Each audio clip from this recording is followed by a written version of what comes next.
इस वक्त बीजेपी अध्यक्ष अमित शाह प्रेस कॉन्फ्रेंस कर रहे हैं, सीधा ले चलते हैं।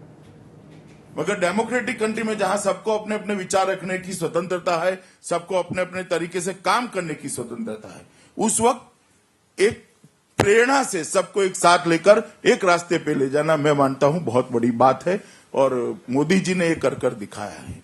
इस 8 महीने के अंदर काफी सारी समस्याओं को उसके समाधान की दिशा में कॉन्क्रीट स्टेप उठाए गए हैं और उसके परिणाम भी मिलना शुरू हुए।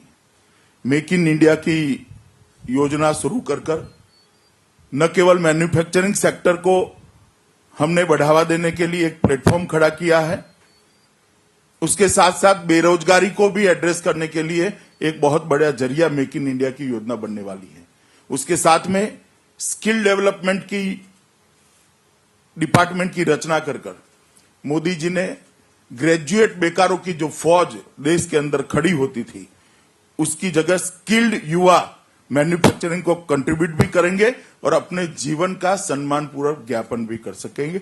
इस तरह की व्यवस्था करने के लिए एक फुल टाइम मंत्री और फुल टाइम मंत्रालय स्किल डेवलपमेंट के लिए मुझे लगता है देश में कई साल पहले हो जाना चाहिए था, वो अब शुरू किया है।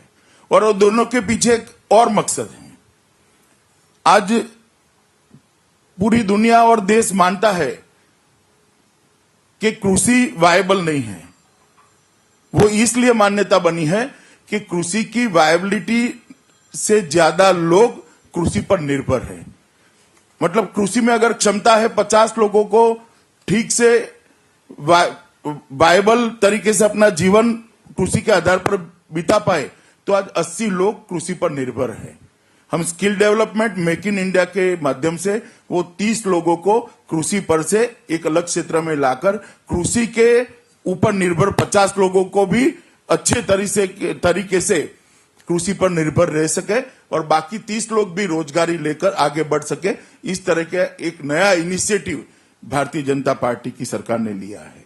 देश के अर्थतंत्र को सरकारी तंत्र की घोर उदासीनता के कारण इसका व्याप नहीं बढ़ा था। आप लोग यहां पर जो इस हॉल में बैठे हैं वो कल्पना कर सकते हैं कि देश के 60 करोड़ लोग ऐसे थे जिनके परिवार में एक भी बैंक अकाउंट नहीं था। 2014 तक देश के 60 करोड़ लोग ऐसे थे, 60 करोड़ लोग जिनके परिवार में एक भी बैंक अकाउंट नहीं था। वो लोग अर्थतंत्र के दायरे में ही नहीं थे। ना अर्थतंत्र का उनको फायदा मिलता था, ना अर्थतंत्र को वो कंट्रीब्यूट कर सकते थे। भारतीय जनता पार्टी की सरकार ने, मोदी सरकार ने जनधन योजना इंट्रोड्यूस कर इसके साथ सभी लोगों को बैंक अकाउंट दिलाने का काम किया है। और मुझे कहते हुए आनंद है कि सिर्फ 8 महीने की स्पैन के अंदर 11.5 करोड़ बैंक अकाउंट ओपन कर 11.5 करोड़ परिवारों को अर्थतंत्र के साथ जोड़ने का काम किया है।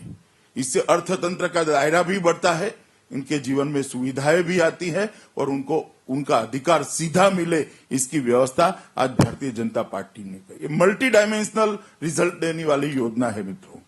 और हम भारतीय जनता पार्टी के हमारी जो विचारधारा है वो विकास के लिए जो करना है वो तो करेंगे।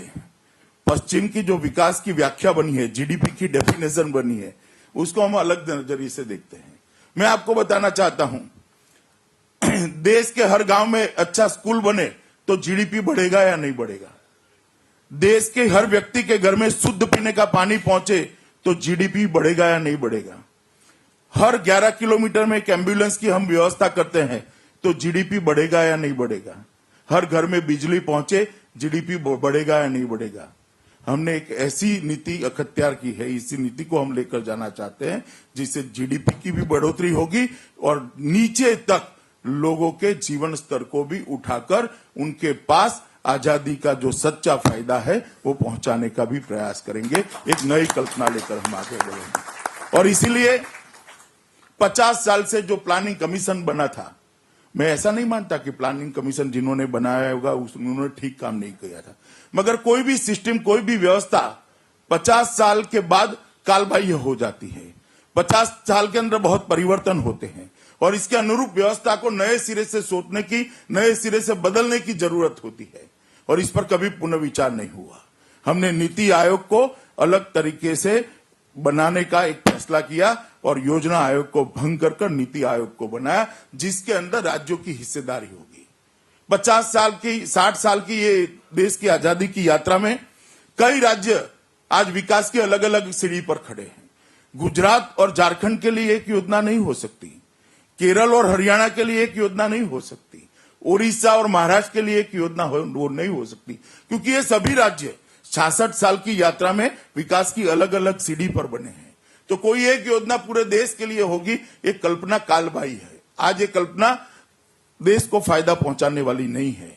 नीति बनाने के अंदर राज्यों की हिस्सेदारी योजना आयोग का जो खाका था, जो इंफ्रास्ट्रक्चर था, ढांचा था, उसमें नहीं थी। हमने नीति आयोग बनाकर राज्यों की हिस्सेदारी को बढ़ाया है। राज्य अपने डेवलपमेंट की योजना बनाते वक्त ही हिस्सेदार होंगे तो उसके इम्प्लीमेंटेशन के लिए सरलता हो जाएगी। इसलिए फेडरल स्ट्रक्चर को भी मजबूती मिलेगी। हर राज्य देश के आयोजन के अंदर, देश के प्लानिंग के अंदर भागीदार बनेगा और हर राज्य को स्वतंत्रता होगी अपने राज्य के अनुरूप योजनाओं को भारत सरकार के सामने प्रेजेंट करने की और इसको यहां से ले जाकर इंप्लीमेंट करने की। तो नीति आयोग आने वाले दिनों में, मैं मानता हूं 25 साल के बाद जब भी देश के प्लानिंग का और देश के विकास का इवेल्युएशन होगा, तब नीति आयोग एक ऐसा स्तुत्य स्टेप होगा कि जिसके द्वारा भारत के विकास को और एक वेलफेयर स्टेट, कल्याण राज्य, हर व्यक्ति को अपना अधिकार मिले, इस तरह का राज्य बनाने के अंदर काफी बड़ी मात्रा में इसको सफलता मिली होगी। बीजेपी अध्यक्ष अमित शाह केंद्र सरकार की उपलब्धियां गिना रहे थे। 8 महीने में क्या क्या किया और कहा जीडीपी में बढ़ोतरी हमारा लक्ष्य है, जनधन से हमने लोगों को अब तक जोड़ा है। अपनी उपलब्धियां गिना रहे थे और आगे का लक्ष्य भी लोगों को बता रहे थे।